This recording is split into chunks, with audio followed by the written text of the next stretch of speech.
Bismillahirrahmanirrahim. Assalamualaikum warahmatullahi wabarakatuh. Hari ini saya Ibu Sulistiawati akan melanjutkan materi IPA Paket B Modul 5 dengan pembahasan udara yang kita hirup. Tujuan pembahasan kita kali ini yaitu untuk mengetahui bagaimana udara yang sehat, kemudian faktor-faktor apa saja yang menyebabkan pencemaran udara dan akibat dari pencemaran udara.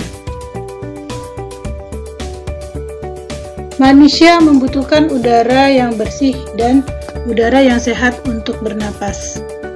Apa itu udara yang bersih dan sehat? Udara yang bersih dan sehat adalah udara yang banyak mengandung oksigen, bukannya udara yang banyak mengandung racun. Apa yang kalian rasakan jika berada dalam keadaan hiruk-pikuk di jalan raya yang padat dengan kepulan asap kendaraan bermotor? Ini sangat berbeda sensasi yang kita rasakan pada hidung dan tenggorokan jika kita berada di hamparan tumbuhan hijau seperti di sawah. Tubuh kita telah memberikan sensor dan tanda berupa ketidaknyamanan jika lingkungan di sekitar kita tidak bersahabat. Dan itu semua sebagai bentuk kasih sayang Tuhan agar kita senantiasa mawas diri dan mensyukuri nikmat tersebut. Agar kita tidak berbuat aniaya terhadap diri kita dengan berlebihan melakukan tindakan-tindakan yang menjadikan kebutuhan terhadap udara yang bersih dan sehat tersebut menjadi terabaikan. Nah, coba perhatikan gambar ini. Ini adalah gambar pohon yang merupakan tumbuhan hijau. Tumbuhan hijau adalah salah satu sumber oksigen bagi kehidupan manusia. Proses alami yang dilakukan oleh tumbuhan hijau sebagai produsen dalam menghasilkan makanan juga menghasilkan gas oksigen yang kita butuhkan. Tumbuhan hijau pula yang menjadi penyeimbang dalam proses penyaringan udara secara alami, di mana dengan bantuan sinar matahari dan zat hijau daun yang dimilikinya, tumbuhan mampu merubah gas karbon dioksida yang merupakan racun bagi manusia dan hewan menjadi oksigen, yaitu udara bersih dan sehat yang dibutuhkan oleh hewan dan manusia. Coba kalian perhatikan siklus daur oksigen. Di situ terlihat bahwa alam telah menyeimbangkan kebutuhannya melalui daur energi atau oksigen secara alami. Proses fotosintesis tumbuhan dan alga akan menghasilkan oksigen ke atmosfer.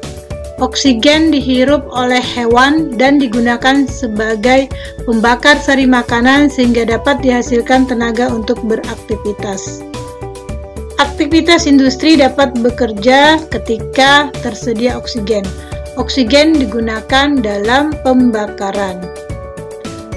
Senyawa hasil respirasi makhluk hidup maupun pembakaran industri adalah senyawa yang berguna bagi tanaman. Senyawa tersebut yaitu CO2 atau karbon dioksida dan H2O, air, yang digunakan tumbuhan untuk berfotosintesis. Tumbuhan menghasilkan oksigen dalam bentuk molekul O2 yang siap dihirup dan digunakan dalam proses pernapasan dan pembakaran. Jadi, manusia harus mampu menjaga keseimbangan antara kebutuhan ruang hijau dan industrialisasi di daerah perdesaan dan perkotaan agar tetap memberikan kenyamanan bagi seluruh makhluk yang berada di sekitarnya. Jika manusia mengabaikan hal tersebut, maka akan terjadi ketimpangan melalui tanda-tanda kerusakan lingkungan yang disebut dengan pencemaran. Bahan pencemaran udara umumnya berasal dari pembakaran bahan bakar fosil yang tidak sempurna oleh mesin-mesin pabrik, pembangkit listrik, kendaraan bermotor. Dari pembakaran tersebut akan dihasilkan gas dan asap yang sangat membahayakan. Bahan yang dapat mencemari udara yaitu pertama oksida karbon berupa CO2 dan CO. Kemudian oksida belerang berupa SO2 dan SO. Senyawa hidrokarbon berupa CH4 dan C2H2. Kemudian partikel cair berupa asam sulfat, asam nitrat, dan lain-lain. Pencemaran udara dapat mengakibatkan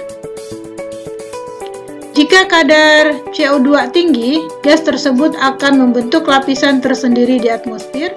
Lapisan ini menyerap sinar matahari yang harusnya dipantulkan kembali ke ruang angkasa.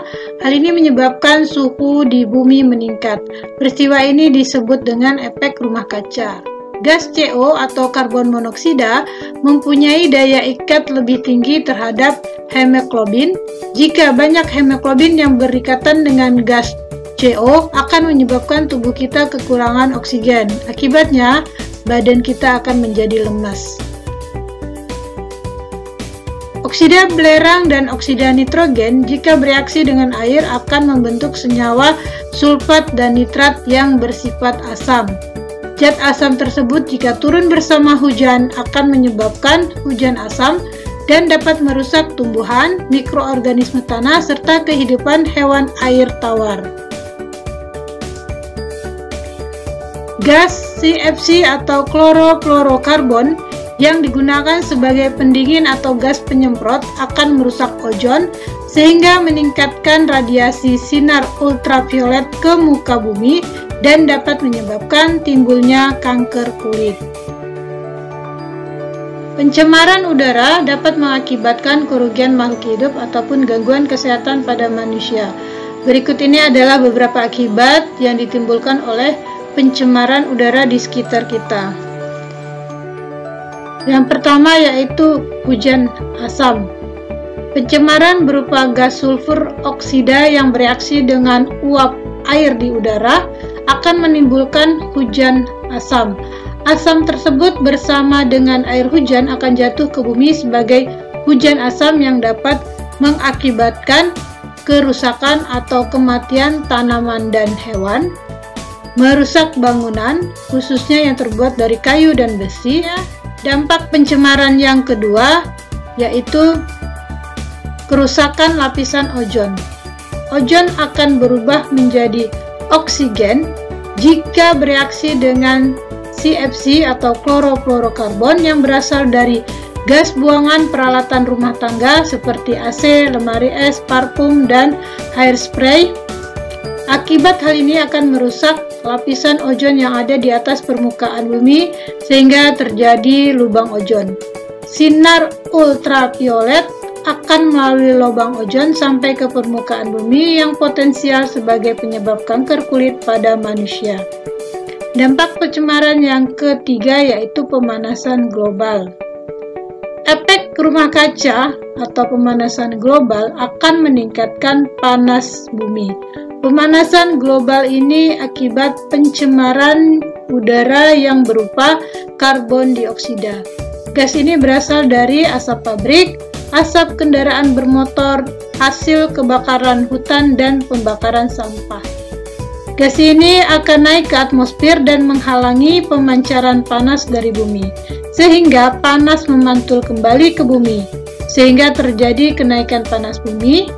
Akibat pemanasan global ini akan mengakibatkan bahaya kekeringan hebat yang berdampak negatif terhadap kehidupan manusia. Selanjutnya penugasan 2, silahkan kalian kerjakan. Demikianlah materi kita kali ini. Selamat belajar, IPA menyenangkan, kamu bisa. Assalamualaikum warahmatullahi wabarakatuh.